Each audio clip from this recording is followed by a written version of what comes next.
Room আমাদের থাকার room. আমরা এখানে ছিলাম কেদারনাথে রুমে। দেখো রুমগুলো কত সুন্দর সুন্দর। আপনারা আসবেন, কেদারনাথের সামনেই রুম আছে।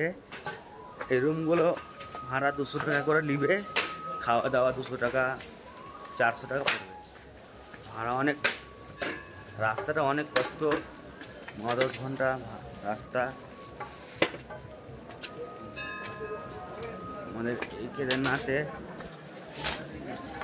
আমার রুম থেকে বেরিয়েই কেদারনাথ। দেখো রুম থেকে বেরিয়েই কেদারনাথ।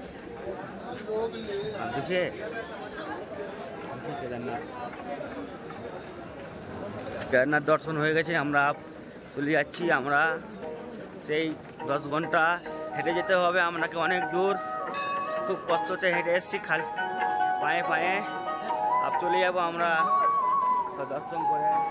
भाई घोड़ा करना, घोड़ा घोड़ा नहीं करना है भाई, हम चल जाते हैं पूरा केदारनाथ के छोड़ के। हरे हरे महादेव।